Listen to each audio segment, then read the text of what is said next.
vous prenez la main pour nous parler de l'IFA et puis de la façon dont on pourrait bosser avec vous? Ok, si vous me donnez la main.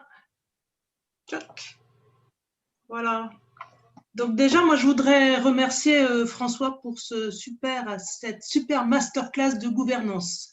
Donc, moi, mon propos, modestement, c'est de vous présenter maintenant rapidement ce qu'est l'IFA, puisque vous nous avez fait l'honneur et la gentillesse de nous retrouver.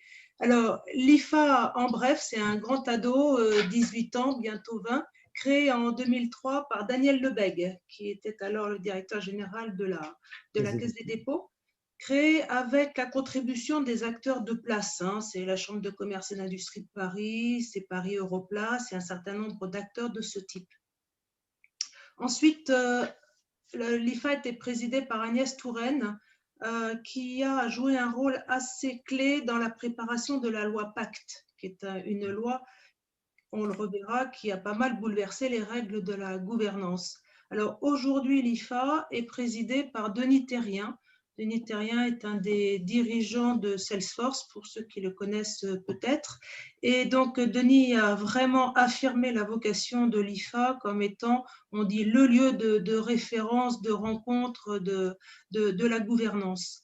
Et ce rôle, on entend le jouer au niveau français, mais également au niveau européen, puisqu'on est un des membres fondateurs d'une association européenne qui s'appelle ECODA.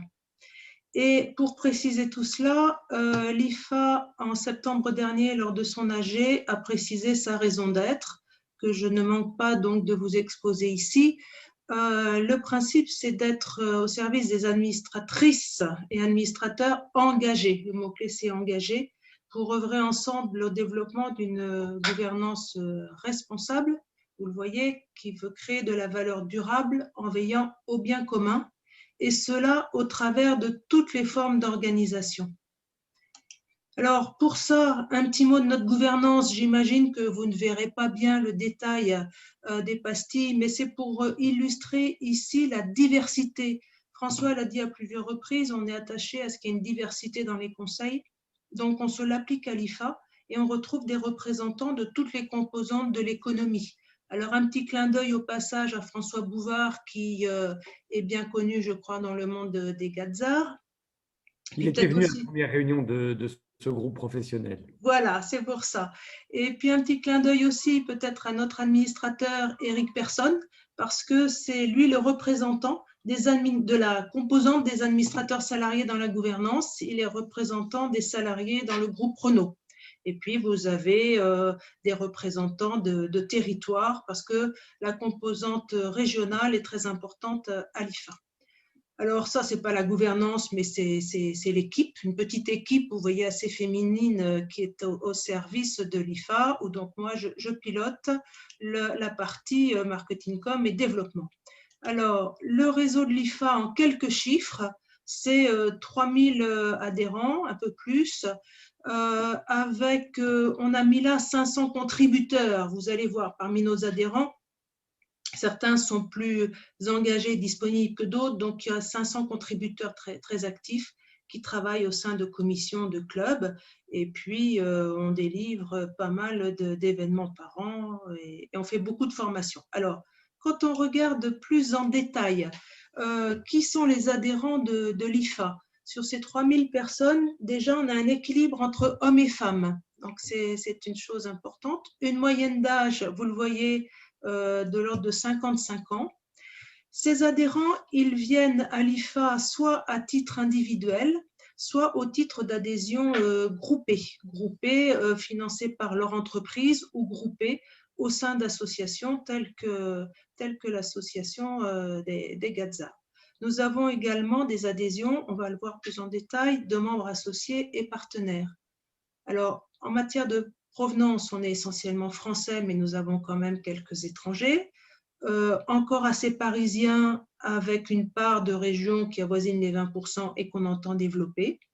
Avec des fonctions, vous le voyez, assez diverses, puisque nous avons des personnes qui sont en exercice de mandat d'administrateur, d'autres qui sont mandataires sociaux et dirigeants, et d'autres qui sont dans les fonctions strictement exécutives ou consultantes, qui ne sont donc pas administrateurs au sens strict du terme, mais qui sont des proches de la gouvernance. Ils sont directeurs juridiques, secrétaire général d'entreprise, responsable des relations avec les investisseurs ou secrétaire de conseil, par exemple. Vous voyez sur le dernier camembert la diversité des secteurs économiques et des secteurs de type d'organisation qui sont présents à l'IFA. Vous voyez que nous avons des grands groupes cotés.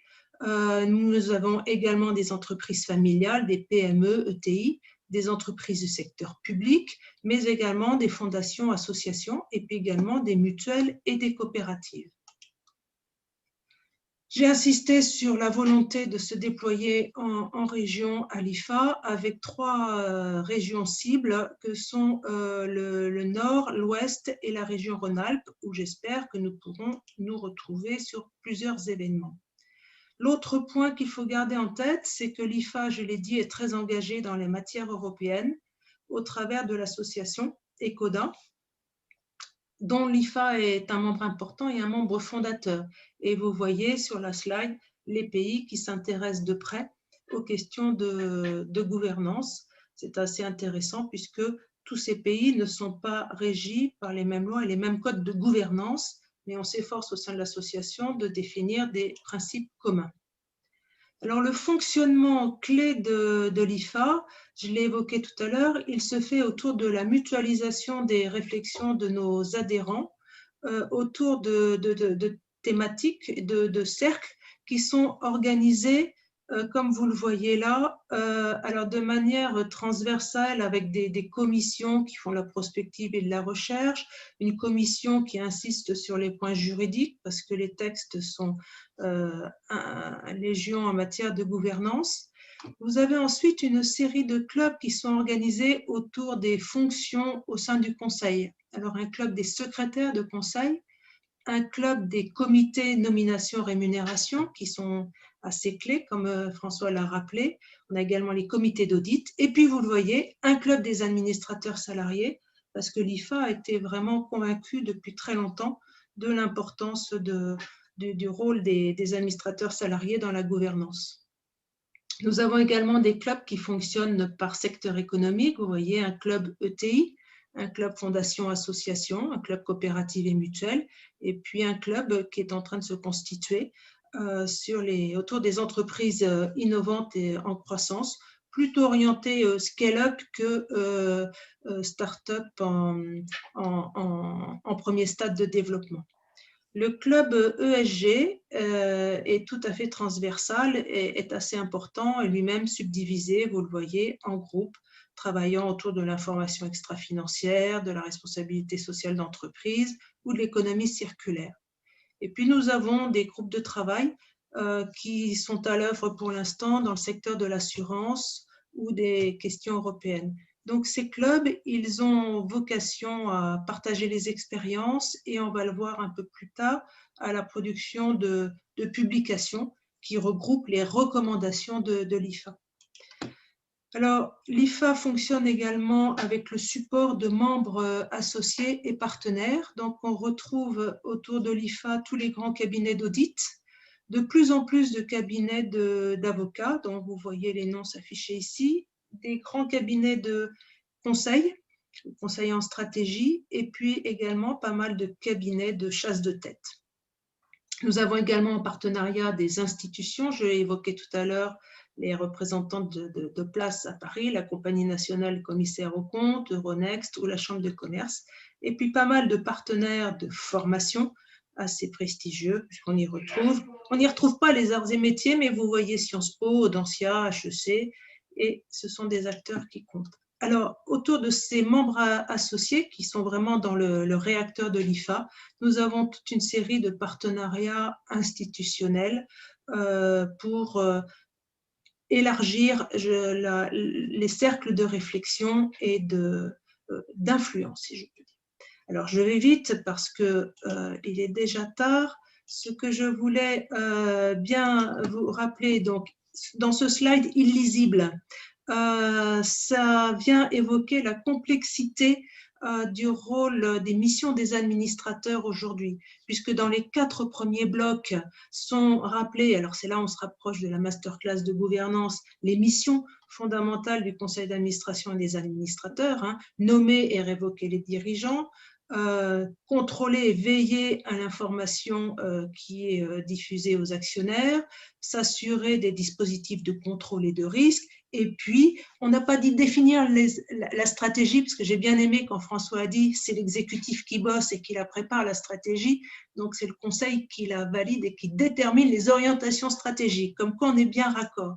Et alors là, j'ai rajouté ce gros pavé orange pour montrer combien ce rôle classique des administrateurs a été élargi par le vote de la loi Pacte en 2019 qui a redéfini l'article du Code civil qui a précisé, vous le voyez ou non, mais je vous le rappelle, le conseil d'administration détermine les orientations de l'activité de la société et veille à leur mise en œuvre conformément à son intérêt social en prenant en considération les enjeux sociaux et environnementaux de son activité.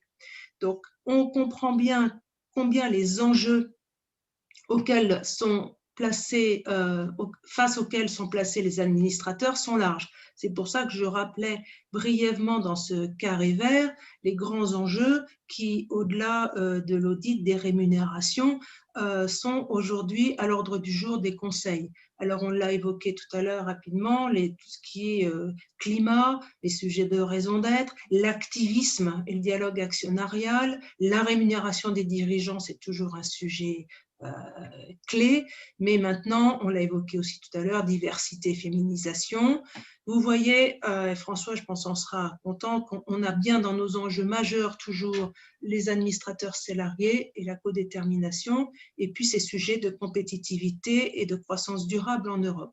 Alors, pour accomplir sa mission, d'accompagner les administrateurs dans le suivi de ces enjeux et répondre à leurs besoins pratiques, à l'IFA, nous avons 4 grands types d'actions. On va les voir, les publications, les événements, un service d'offre de mandat et beaucoup de formations, mais il y a quelque chose de majeur, c'est le réseau. Alors, je passe directement aux publications. Voilà le genre de publications publiées à l'IFA. Il y a un thésaurus de près d'une centaine de publications aujourd'hui. La tête de pont pour ceux qui sont adhérents de l'Institut, c'est de recevoir tous les lundis soirs une lettre d'actualité, le point sur les nominations, les grandes thématiques et les points juridiques. Nous avons à côté de cela des fiches thématiques qui sont complétées maintenant par des fiches détaillées, vous voyez, sur toutes les AG des grands groupes qui sont en train de se tenir. Et puis, ces groupes de travail que j'ai évoqués tout à l'heure mettent ensemble leurs expériences, leurs pratiques pour s'efforcer de dégager des recommandations qui vont venir compléter, on l'espère, vous savez, les lois, les règlements, et puis en France, les grands codes de gouvernance, notamment le code AFEP-MEDEF. Donc l'IFA n'édite pas un code, mais il édite beaucoup de recommandations au travers de ses brochures. Donc voilà les derniers thèmes qui sont sortis, la start-up, le comité des parties prenantes, la responsabilité juridique des administrateurs, la rémunération des dirigeants qui n'est pas encore sortie, qui va sortir d'ici quelques jours. Alors, au-delà des publications, nous avons beaucoup d'événements. On en a à peu près une cinquantaine par an. Alors, sur les thématiques les plus diverses, puisqu'on a des formules, comme vous l'avez ce soir, orientées autour de témoignages, mais on a aussi des points de vue d'experts qui viennent présenter un point, une étude. Alors, j'ai simplifié sur la partie droite parce que pour l'instant, évidemment, tout ça est sous forme de webinar ou de live, mais en temps normal, nous avons des ateliers de co-construction, des rendez-vous sous forme assez convivial en région. Et puis, nous avons aussi des grands routes qui vont jusqu'à 400-500 personnes. Ça, c'était juste pour donner un aperçu des thèmes, par exemple, qu'on a traités en 2020 et qui ont retenu le plus l'attention de nos adhérents.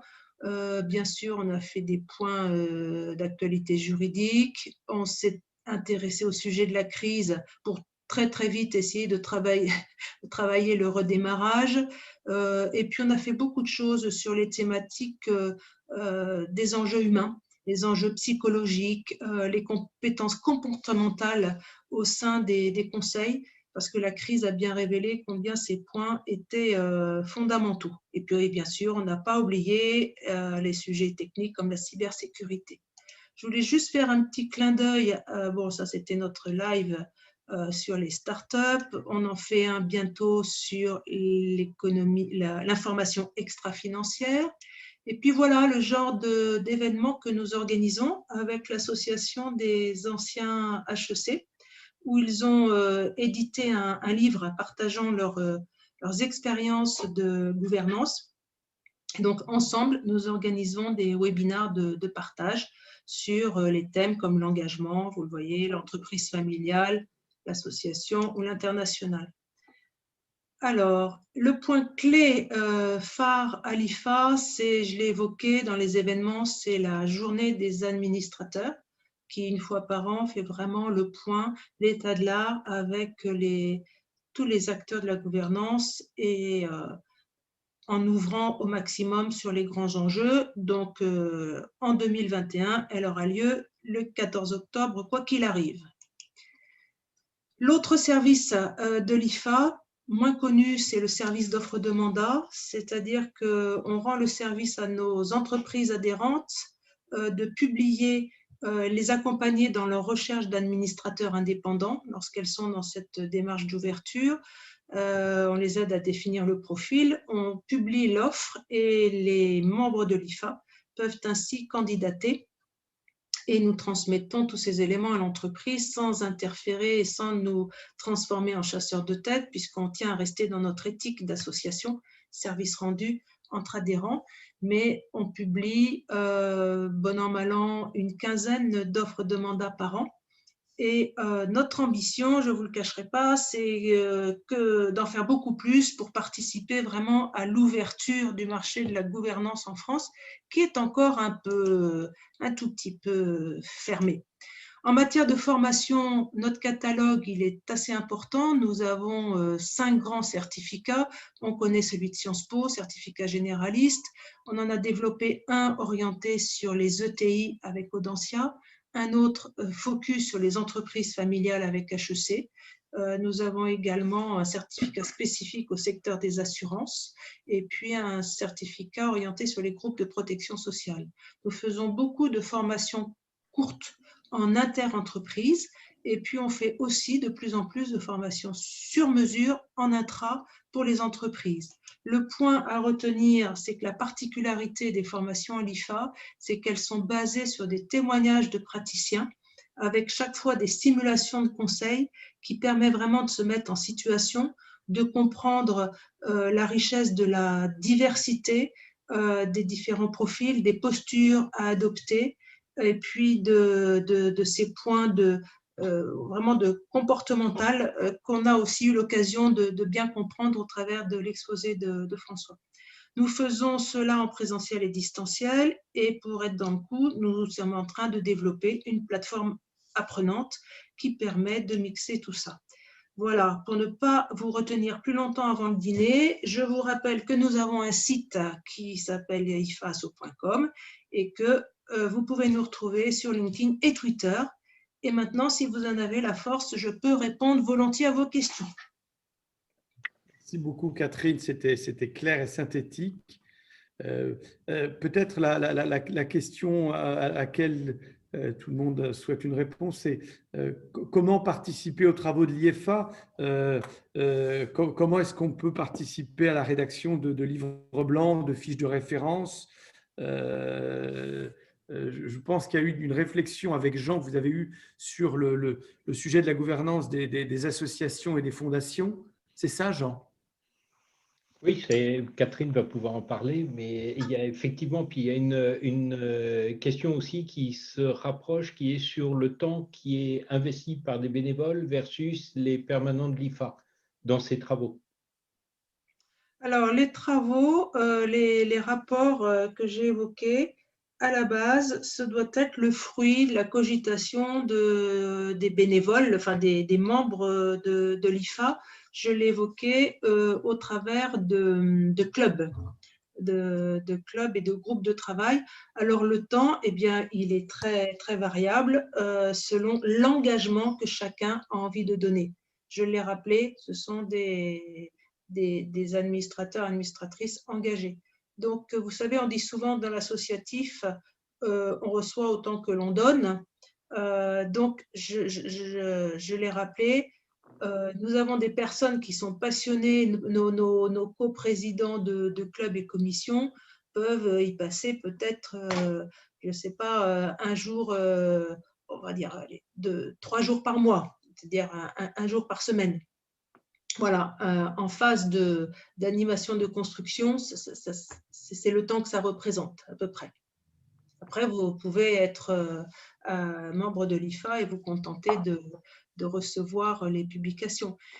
Mais ce temps de travail, il est très, très variable. Il y a un moment, c'est vraiment de l'élaboration commune. Vous savez que l'idéation, le temps de mettre en commun, bon, ça peut être très long. Et puis, quand le focus est fait, après, il faut se mettre à la rédaction. Et alors, c'est là où on regarde autour de la table et on cherche celui ou celle qui en aura la compétence et l'envie. Et c'est là où souvent on rencontre quelques difficultés et c'est là où nos membres associés que j'ai mentionnés tout à l'heure nous donnent un petit coup de pouce. Donc je ne peux pas répondre de manière plus mathématique à votre question, mais voilà, si vous avez envie de vous engager dans des clubs et associations, comptez ce principe de 2 à 3 jours par mois. De façon très, très pratique, il faut utiliser l'adresse mail que vous avez indiquée si on est intéressé. Oui, alors vous l'utilisez ou sinon vous avez le nom d'une personne qui s'appelle Sophie Mouret qui enregistre toutes les candidatures et puis nous les regroupons. Alors on demande quand on est candidat, on vous demandera de remplir petite lettre de motivation, enfin en 2-3 mots-clés pour que on veut s'assurer au sein des clubs la dimension contributive, l'engagement des personnes. On veut pas de visiteurs en quelque sorte. Et on veut encore moins de démarchage commercial potentiel. Donc, si un consultant veut venir rejoindre un club, il doit montrer patte blanche. Voilà. Merci Catherine, c'est très clairement entendu. Alors, vous avez vu aussi, Catherine, qu'on a un certain nombre de jeunes qui sont avec nous, ouais. Donc, qui sont des administrateurs en devenir. Pour certains d'entre eux le sont déjà, mais pas la majorité. Est-ce qu'il y a des parcours, des suggestions? Alors, ils sont en nombre limité, mais vocation à tourner au fil des ans, et puis aussi à travailler entre eux et à partager entre eux, justement, pour rentrer dans les bonnes pratiques prônées par l'IFA. Est-ce qu'il y a des recommandations que vous pourriez leur faire ou des pistes que vous pourriez leur proposer? La recommandation, déjà, c'est de lire tout ce que nous diffusons. Ça donne une bonne culture générale. Ensuite, pour ceux qui sont en région, parce que j'ai essayé d'identifier dans la liste, eux pourront avoir des réunions de proximité. Et puis, autour des thématiques, pour ceux… Alors, je l'évoquais tout à l'heure, notre club des startups scale-up est plus orienté vers les entreprises qui ont déjà un niveau de maturation assez important. Donc, le club n'est pas, je suis très franche, n'est pas aussi ouvert qu'on l'avait souhaité au départ. Alors maintenant, si les clubs ne sont pas aussi ouverts qu'on le souhaiterait, nous, on va compléter toute cette dimension de partage entre nos adhérents par le partage de témoignages et d'écrits. Donc, si les uns les autres veulent nous faire part de témoignages sur la gouvernance, on pourrait volontiers reprendre ces témoignages dans notre site internet qui va se transformer encore une fois au mois de juin pour faire la place à des témoignages d'adhérents, et on est toujours à la recherche d'écriture, donc pour développer le partage. Pour cette dimension des clubs, on a évoqué tout à l'heure les associations et fondations. Donc, ce club serait ravi d'accueillir pas mal d'entre vous. On est sur des thématiques spécifiques. On a déjà identifié ce qui était utile à faire pour faire œuvre nouvelle. Hein. Vous avez vu, l'IFA, il veut contribuer, apporter une pierre à la réflexion. Donc, pour les associations, on va tourner autour du thème de la transformation du projet associatif, des relations entre les élus et les équipes opérationnelles. Et on a envie, là, de développer un nouveau type d'événement, ce qu'on a appelé les ateliers de co-construction. Donc, si un certain nombre d'entre vous étaient intéressés à participer à ce genre d'événement, c'est-à-dire, là, c'est quelque chose qui fonctionne en petit nombre, 15 personnes. Ça ne sera pas une réunion publique, ça n'a pas vocation à diffuser, à produire quelque chose, mais vraiment de prendre une problématique qui se pose à l'un des participants, et les autres vont apporter leur expérience pour essayer de co-construire une réponse à la problématique donnée. Donc, c'est quelque chose de nouveau qui est en construction chez nous. Et comme je sais que vous êtes très volontaire, très engagé, et que Jean m'a dit qu'on aimait bien travailler chez vous, voilà, je vous proposerai cela. Merci beaucoup. J'ai essayé de vous faire une présentation un peu carrée, mais ce n'est pas si carré que ça. Hein. C'est-à-dire que pour être innovant, il faut rester souple. Donc, c'est modulable. Bon, c'est bien. Aujourd'hui, on prône tous l'agilité. Voilà. Est-ce qu'il y aura peut-être moyen d'avoir vos slides de façon à ce qu'on puisse les diffuser? Parce qu'elles étaient riches et pleines d'informations. Et c'est vrai que, en tout cas, moi, je fais partie des gens qui auraient plaisir à pouvoir les revoir tranquillement, quoi. Hein. Sans souci, je vous les transmets. Je vous les ai transmises d'ailleurs. Il n'y a pas de problème pour les partager. Ok. Ok. Est-ce qu'il y a d'autres questions? Voilà. Eh bien, écoutez, puisqu'il n'y en a manifestement pas, je voudrais vous remercier à tous d'être venus ce soir. Alors, pour la fois prochaine, en fait, durant la séance, j'ai eu la proposition de quelqu'un pour faire venir une patronne d'un fonds extrêmement connu. Donc, on va voir si c'est possible, si elle peut se rendre disponible, et voir comment on peut aborder ça. L'idée, ça serait que ça puisse se faire en mai. En tout cas, je voudrais remercier François et Catherine pour leur présence et leur engagement pour ce soir. Peut-être la prochaine fois, on conservera un peu plus de temps parce que j'ai l'impression qu'on a été un peu véloce. Mais là, c'est peut-être un peu moi qui ai voulu mettre un peu trop de rythme. Je me connais. Il y a un point aussi qu'on peut dire, c'est qu'on reviendra vers vous à la fois pour que les groupes se connaissent. Hein. Il y a déjà eu un mini trombino qui a circulé parmi les personnes inscrites à l'IFA. Également qu'il y ait des liens entre les JP qui ont marqué leur intérêt pour les questions de gouvernance et puis les plus anciens qui ont adhéré à l'IFA. Et des thématiques autour desquelles on pourrait phosphorer ensemble utilement et que vous serez bien sûr bienvenus de proposer. Donc tout ça sont des idées pour avancer entre les sessions et faire en sorte qu'il y ait une vie active au sein de ce groupe professionnel. Juste pour terminer, s'il y en a qui sont intéressés par des formations type IFA Sciences Po, je les connaît, il y en a d'autres autour de la table qui les connaissent, on les a pratiqués, on en sait la qualité, la valeur. Si à un moment donné, certains sont intéressés, se posent des questions, etc., n'hésitez pas. Ce sont des formations dans lesquelles les profils comme les nôtres sont assez bienvenus. Si en plus vous avez un mandat d'administrateur, c'est comme si c'était fait. Il suffit de payer les 12 000 € qui vont bien et voilà.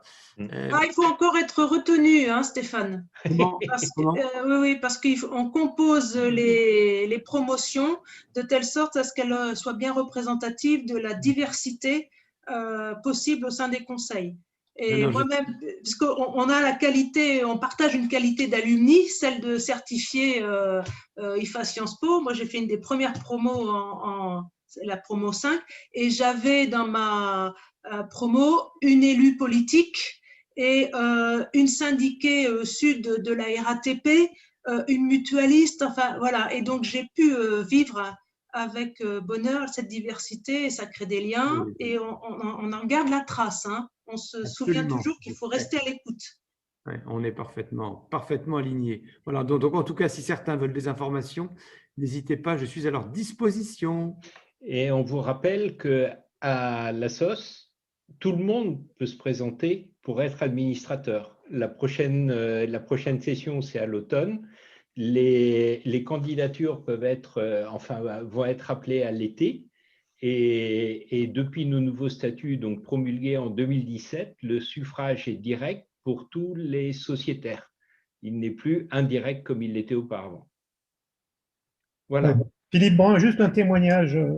Je me suis effectivement inscrit à candidater à la formation Sciences Po, sous les conseils de M. Gors, bien sûr.